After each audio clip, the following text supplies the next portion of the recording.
when you want to create a moment connection between a beam and a column, say a welded moment connection, normally just doing a fillet weld around the beam will not work. It won't be sufficient. So if you were to do a fillet weld around the top flanges and a fillet weld around the bottom flanges, this fillet weld will usually not be able to carry the full moment capacity of the beam. The reason being is because there's a maximum size limit to the fillet weld, and beyond that limit, you tend to start damaging the material, and you can't have a fillet weld of whatever size you want, and it's not economical as well. So the general practice is to create groove welds over here on both the flanges. You can still have a fillet weld on the web, but as far as the flanges are concerned, typically you would go with a groove weld. Now, as we discussed earlier as well, you don't necessarily have to create these cuts in the top and the bottom flange, because the people at the shop are very experienced with these kinds of groove welds.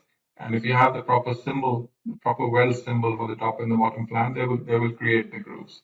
Or you can give them a standard drawing of the grooves separately. But if you did want to create the grooves at the flanges, what you can do is you can, by the way, these grooves are called rat holes because they're not just grooves of the top flange. The web also needs to be cut out like this, because the welding is done from one side and the back side also needs to be filled. Similarly, the welding needs to be done from this side and the back side needs to be filled as well for it to qualify as a full penetration weld, which is extremely important because you want the weld to carry the entire moment capacity or even more of this beam. So what you go, if on the right side under the detailing menu, you have this Rathole command, and all you do is if you shift and press click on it, you have the various options of one-sided rat holes or two-sided rat holes depending on your needs. And also the web which needs to be cut out, you have full control over how the cutout of the rat hole will be done. So if I were to choose, for example, the double-sided one, say apply and OK, go to my command, all I need to do is select the beam and select the flange, and immediately my rat hole cut is created. It's actually a cut, as you can see, but you don't need to worry about the details of creating the cut. All you need to do is just change the parameters in the command, and the cut will be created. As you can see, there's a certain distance. This is part of the requirements of the full penetration weld.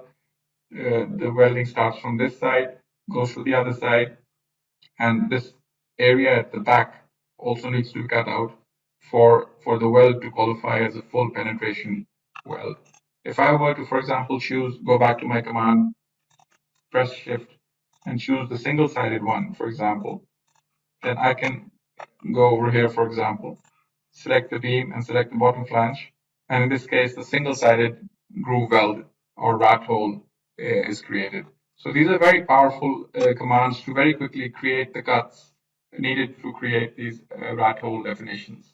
Like I said, you can always go to the general cut commands wherever you get stuck.